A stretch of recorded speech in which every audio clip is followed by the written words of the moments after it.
Hello everyone and welcome to this video. My name is Lena and today I'm going to be taking you through this question from the Leaving Cert paper. This is question 9. It's a long question worth 50 marks and it runs over a couple of topics including the power of numbers, calculus and coordinate geometry. So let's get started.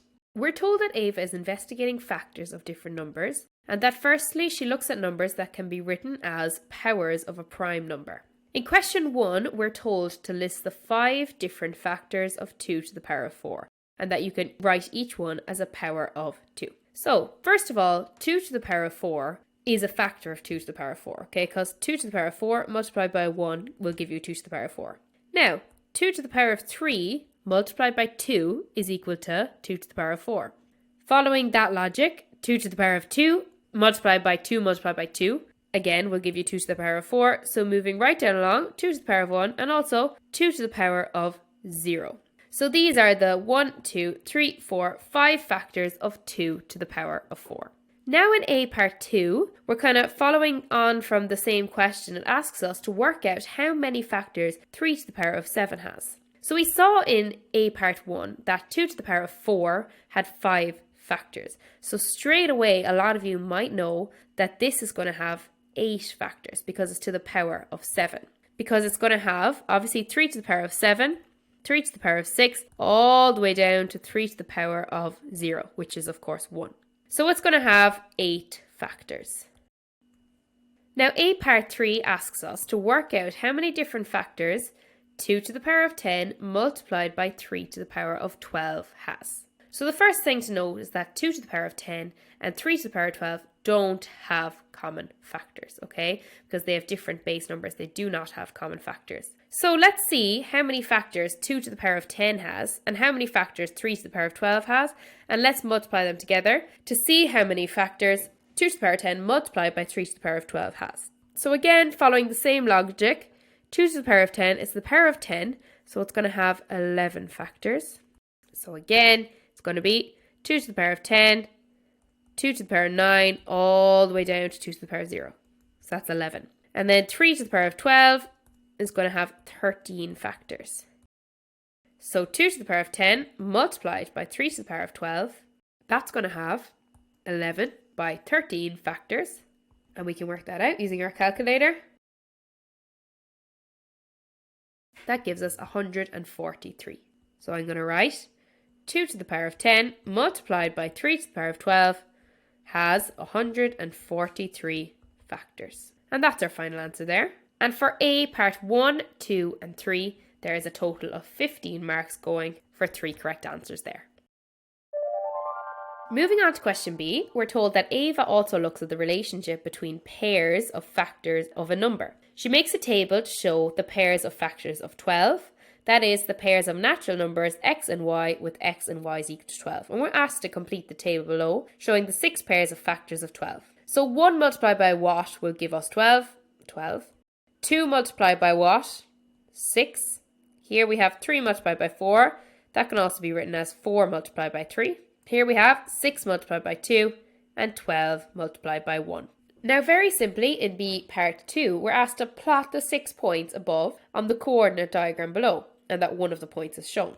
So the point that is shown is 3, 4. So the first point to plot is 1, 12. So x is equal to 1 and y is equal to 12.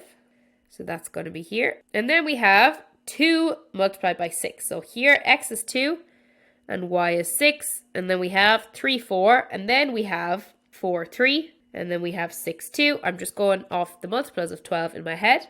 And then next one that we have is 12 by 1. So let's see that this is 6 points. 1, 2, 3, 4, 5, 6. Yeah, so we have plotted the 6 points as requested. In B part 3, we're told that Ava realises that the relationship between x and y is equal to 12 over x. And this y is equal to 12 over x is just the graph that we've just plotted. Because that's what it means when you say that the relationship between x and y, and then you have y is equal to something in x, that's just the graph. We're told on the coordinate diagram above, draw this graph in the domain of 1 is less than or equal to x is less than or equal to 12. So all it's really asking us to do here is join the dots that we've just plotted on the graph. So as you can see here, I've just joined all the points that I've plotted. And for B question 1, 2, and 3, so for filling out the box, for plotting the points, and for drawing the graph, you're going to get a total of 20 marks. Now moving on to question C, we're told that a tangent to the curve y is equal to 12 over x, which is the curve that we've just drawn, is drawn at the point p 12 over p, where p is a real number and p is greater than 0. We're told to show that the equation of this tangent is y is equal to minus 12 over p squared x plus 24 over p. So what I'm going to do is find the derivative of this here, okay, of y. So find dy dx and then fill in for the point, which is going to be p 12 over p. Then we'll get the slope, okay, when we fill it in. So then we can just use the equation of a line. Y minus y1 is equal to m, which is the slope, x minus x1. So that's easier just to show you as I go along. So what I'm going to do first is I'm going to differentiate this here. So I am going to find dy dx. So dy dx in this case is just going to be the coefficient of x. So it's going to be minus 12 over p squared. So that's going to be our slope when we're looking for the equation for the tangent. So now the equation of a line is going to be y minus y1 is equal to m x minus x1. The point in question is p 12 over p. So I can label that x1, y1. So let's start filling it out. So we have y minus y1, so that's 12 over p, is equal to m, which is minus 12 over p squared, x minus x1, which is p. So now let's just multiply this out as far as we can.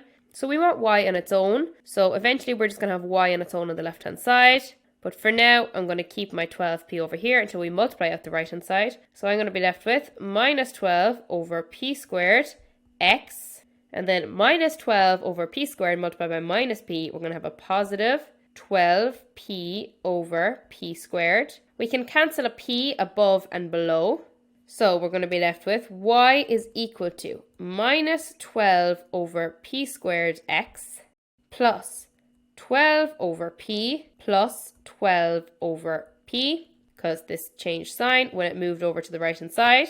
So let's simplify this again. Y is equal to minus 12 over p squared x plus 24 over p. So this is the equation of the tangent. And let's see, does it match up here to this minus 12 over p squared x plus 24 over p? And it does. So this is our final answer. We found the equation of the tangent. And for that question, you're going to get a total of 10 marks.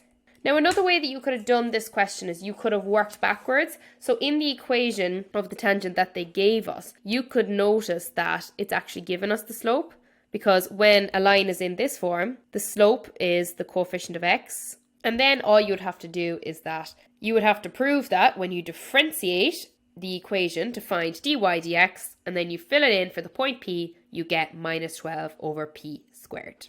So either way, if you get the correct answer, you're going to get yourself a total of 10 marks for this question. And now for the very last part of this question, we're told that the area of the triangle formed by the x-axis, the y-axis, and the tangent y is equal to minus 12 over p squared x plus 24 over p is always k square units, where k is a natural number and it's a constant, and we're asked to work out the value of k.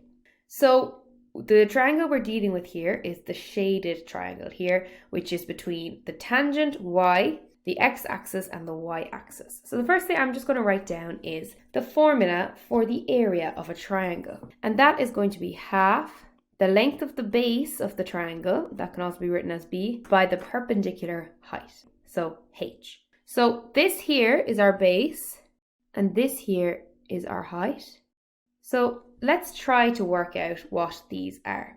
So we know that we have the equation of the tangent. And to work out where the tangent hits the x-axis and the y-axis, okay, so to find the x-intercept and the y-intercept, we have to let y and x equal to 0. So if we're looking for the y-intercept, for instance, we're going to let x equal to 0. Because we know that wherever it hits the y-axis, the value of x is going to be equal to 0.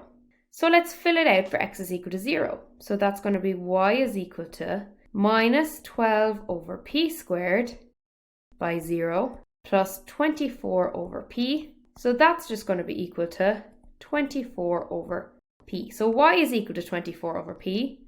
So that is 0, 24 over p. And that's this point here. Now let's find the x-intercept. So for the x-intercept, y is going to be equal to 0. So let's fill this out. So we have 0 is equal to minus 12 over p squared x plus 24 over p. So I'm going to move this to this side and it's going to change sign. So it's going to go this way. So we have 12 over p squared x is equal to 24 over p. So I want x in its own, so I'm going to move this across here. So x is equal to, it's going to be 24 over p divided by 12 over p squared. But instead of dividing it by 12 over p squared, we can actually multiply by the same fraction turned upside down. It's the same thing. So it's 24 over p multiplied by p squared over 12. Now let's multiply top by top and bottom by bottom. So we have x is equal to 24 p squared over 12p. So let's cancel above and below by 12p. So x is going to be equal to 2p all over 1. So x is equal to 2p. So that point is going to be equal to 2p0. And I'll draw that into the diagram there. So now, are we any closer to having the base and the height of this triangle? We are, but they're both actually in terms of p. So the base is 2p. Because that's the x value, so the base value is 2p, and the height is 24 over p, because that's the y value here, and that's 24 over p. So let me write that down here. So the base is equal to 2p, and the height is equal to 24 over p. Now let's fill this in for the area of this triangle. So the area is going to be equal to half the base, 2p, multiplied by the perpendicular height, which is 24 over p. And let's multiply this out. So I'm going to multiply everything that's on top here. So 1 by 2p by 24 is going to give us 48p.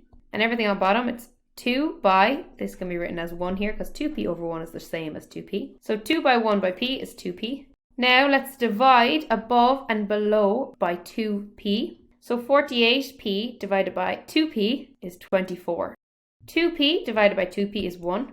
So we have 24 over 1. That is equal to 24 units squared. And we're told that the area of the triangle is k. So k is equal to 24 units squared. So that's the area of the triangle. And for getting this answer correct, you're going to get a total of 5 marks.